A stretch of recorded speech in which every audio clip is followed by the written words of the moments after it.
Genius Kids.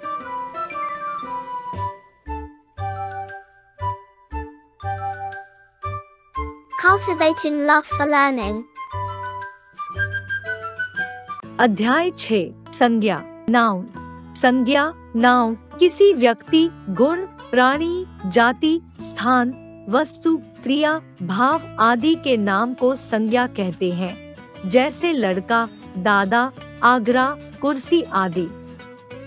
संज्ञा के भेद काइंड्स ऑफ नाउन। संज्ञा के 3 प्रकार होते हैं।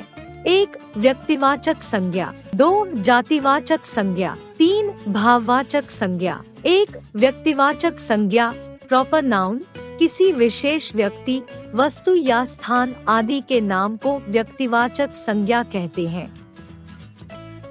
भारत की राजधानी दिल्ली में लाल किला, इंडिया गेट, अक्षरधाम, कुतुब मीनार आदि कई प्रसिद्ध इमारतें हैं। हरिद्वार की गंगा पवित्र नदी है। आगरा में स्थित ताजमहल प्रसिद्ध मुगल सम्राट शाहजहां के द्वारा अपनी बेगम मुमताज की याद में बनवाया गया था। व्यक्ति शाहजहां, मुमताज महल, स्थान ताजमहल, गंगा, लाल किला, इंडिया गेट, अक्षरधाम, कुतुब मीनार, हरिद्वार, भारत, दिल्ली, आगरा, ये शब्द व्यक्तिवाचक संज्ञाएं हैं।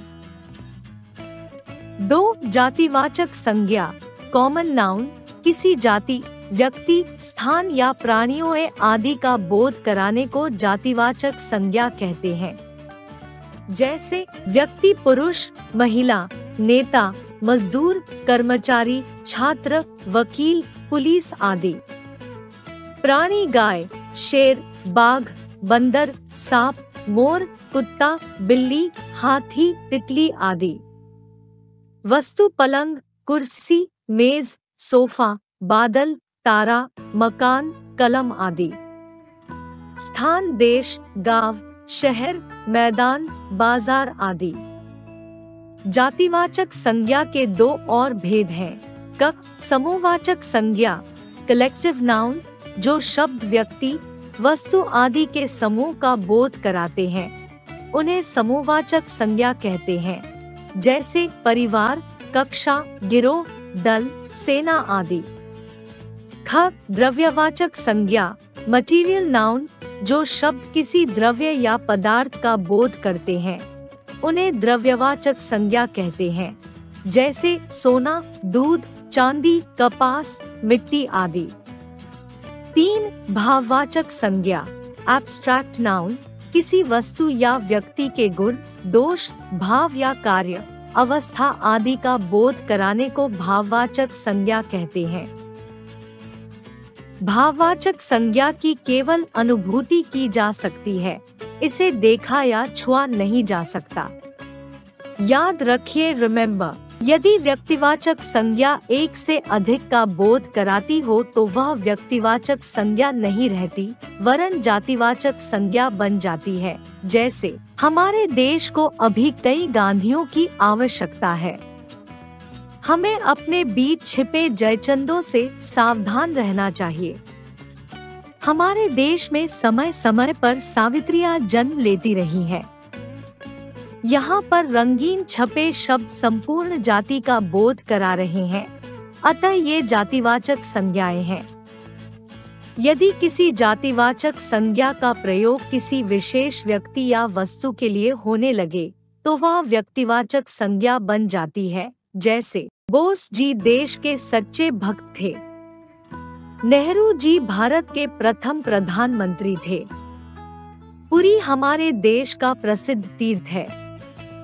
यहाँ पर रंगीन छपे शब्द बोस जी, नेहरू जी और पुरी सामान्य रूप से जातिवाचक शब्द हैं, लेकिन ये क्रमशः सुभाष चंद्र बोस, जवाहरलाल नेहरू और जगन्नाथ पुरी के लिए प्रयुक्त हुए हैं, जो व्यक्तिवाचक संज्ञाएं हैं। भाववाचक संज्ञाओं की रचना फॉर्मेशन ऑफ एब्स्ट्रैक्ट नाउन। मूल रूप से भाववाचक संज्ञा कुछ भाववाचक संज्ञाएं मूल रूप में ही होती हैं, जिन्हें मूल रूप से भाववाचक संज्ञा कहते हैं, जैसे दुख, सुख आदि। भाववाचक संज्ञाओं की रचना 5 प्रकार से की जाती है। 1 जातिवाचक संज्ञा शब्दों से, 2 सर्वनाम शब्दों से, 3 विशेषण शब्दों से, 4 क्रिया शब्दों से, 5 क्रिया विशेषण शब्दों से, 1 जातिवाचक संज्ञाओं से भाववाचक संज्ञा की रचना। जातिवाचक संज्ञा, भाववाचक संज्ञा, मित्र, मित्रता, देव, देवत्व, सती, सतीत्व, पशु, पशुता, बूढ़ा, बुढ़ापा, पंडित, पंडिताई, सज्जन, सज्जनता, लड़का, लड़कपन।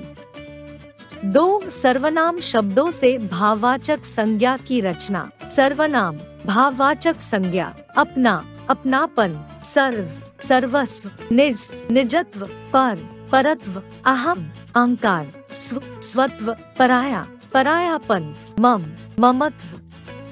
3 विशेषण शब्दों से भाववाचक संज्ञा की रचना। विशेषण, भाववाचक संज्ञा, मोटा, मोटाई, मोटापा, कठोर, कठोरता, मधुर, मधुरता, नीच, नीचता, बुरा, बुराई, चतुर, चतुरता, अच्छा, अच्छाई, निपुण, निपुणता। 4 क्रिया शब्दों से भाववाचक संज्ञा की रचना। क्रिया, भाववाचक संज्ञा, बैठना, बैठक, उड़ना, उड़ान, गाना, गायन, हारना, हार, पीटना, पिटाई, जलना, जलन, पढ़ना, पढ़ाई, चढ़ना, चढ़ाई। 5 क्रिया विशेषण शब्दों से भाववाचक संज्ञा की रचना।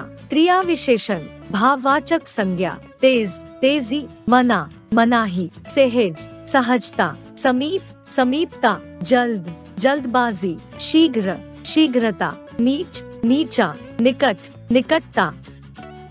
याद रखने योग्य तथ्य पॉइंट्स टू रिमेम्बर। किसी व्यक्ति, प्राणी, वस्तु, स्थान, अवस्था, भाव आदि के नाम को संज्ञा कहते हैं। संज्ञा के 3 भेद होते हैं: व्यक्तिवाचक संज्ञा, जातिवाचक संज्ञा और भाववाचक संज्ञा। व्यक्तिवाचक संज्ञा से किसी विशेष व्यक्ति, वस्तु या स्थान का बोध होता है। जातिवाचक संज्ञा से एक ही प्रकार की सभी वस्तुओं या प्राणियों का बोध होता है। भाववाचक संज्ञा से किसी गुण, दोष, अवस्था, भाव या कार्य, व्यापार आदि का बोध होता है। यदि किसी जातिवाचक संज्ञा का प्रयोग किसी विशेष व्यक्ति या वस्तु के लिए होने लगे तो वह व्यक्तिवाचक संज्ञा बन जाती है। भाववाचक संज्ञा की केवल अनुभूति की जा सकती है, इसे देखा या छुआ नहीं जा सकता। यदि व्यक्तिवाचक संज्ञा एक से अधिक का बोध कराती हो तो वह व्यक्तिवाचक संज्ञा नहीं रहती, वरन जातिवाचक संज्ञा बन जाती है। Like, share and subscribe.